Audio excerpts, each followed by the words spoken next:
বন্ধুরা প্লিজ ভিডিওটা টানবা না, ভিডিওটা খুবই ইম্পর্টেন্ট। কারণ আমি এই কেলা খাতে ভিডিও করতে গিয়ে এমন একটা জিনিস পাইছি যা একটা দেশের রাষ্ট্রীয় সম্পদের খুবই গুরুত্বপূর্ণ অংশ, এবং এইটা ধরতে গেলে এখন রাষ্ট্রীয় সম্পদের মেইন জিনিস।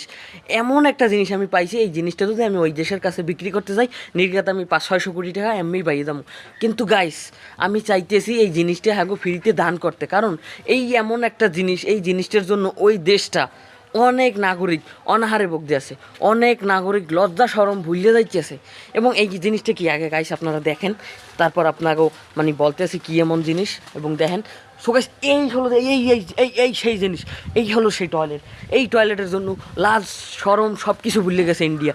এই টয়লেটের জন্য অনেকে অনাহারে ভুগতে আছে ইন্ডিয়ার। কেমন কারণ অনেকে ধরেন একজনের সামনে তো খোলা মাঠে এগিয়ে যেতে পারে না, অনেক আছে সুশীল অশিক্ষিত কুত্তর বাচ্চা ইন্ডিয়া আছে, যেটা ভালো সেটাও কুত্তর বাচ্চা। যাই হোক, অনেক কিন্তু আছে এই টয়লেটের জন্য তারা হাঁকতে পারে না। হাঁকতে না পারলে কী হয়, খাবার হজম হয় না, এবং খাবার হজম না হয় পেট ফুরিয়ে মারা যাইবে। এবং ধরেন অনাহার, ওটা এক ধরনের অনাহার।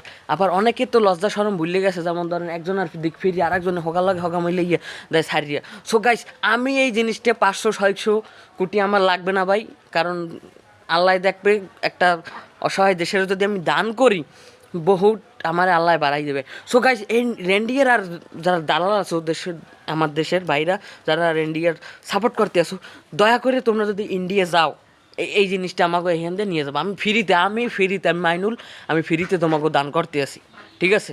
আর তোমার যারা বাংলাদেশি আসো, রেন্ডিয়ার সাপোর্ট করতে আসো, রেন্ডিয়াদের মানে অনেক ভালোবাসো, তোমার মার মনে আমার সালাম দিও, ঠিক আছে?